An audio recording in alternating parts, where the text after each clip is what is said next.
Strange tales of ghosts, monsters, miracles, lost treasure, UFOs, and much more can be found not far from the birthplace of the atomic bomb. New Mexico's twin traditions of the scientific and the supernatural meet for the first time in the long overdue book, Mysterious New Mexico. Miracles, magic, and monsters in the land of enchantment. Joining us now is author and journalist Benjamin Radford. You might have seen Benjamin on a series we were just talking, National Geographic documentaries. Is it real?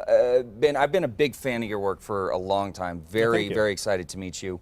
So tell us about this book. What drew you into writing about the paranormal and investigating all of these things?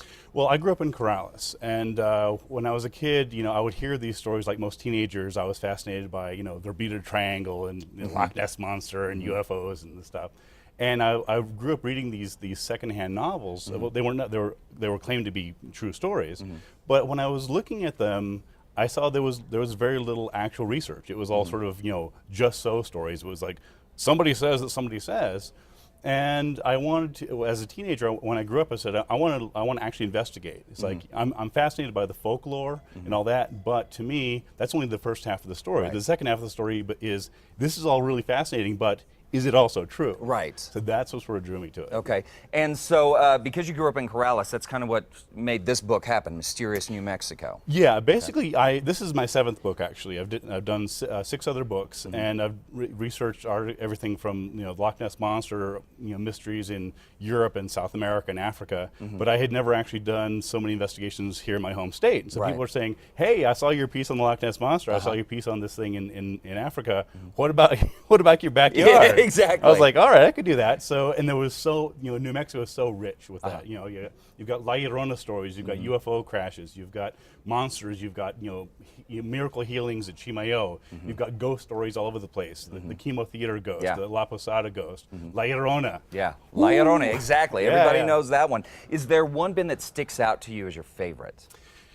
Probably. There's so many cool ones. Probably my favorite is the story of the Chemo Theater ghost.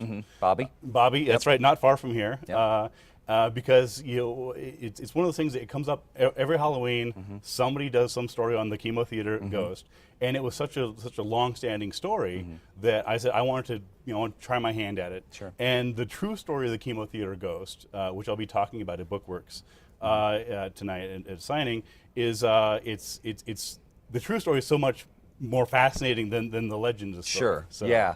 Bobby Darnell, a really fascinating story. To get the full explanation on this, you said tonight at Bookworks you will be there doing a book signing. What time does it start? It starts at 7 o'clock. 7 o'clock. And then also I'll be I'll be doing a signing on Saturday from 1 to 3 at Treasure House in Old Town. Okay, fantastic. Well, this is really fantastic stuff. This is not the last time you're going to be on Style. Now, knowing that you're here, Ben, we're going to become best friends. For more information on how you can pick up this book, I know I'm getting a copy. I'm going to be there tonight. Head over to CASA.com, click on the Style tab. For now,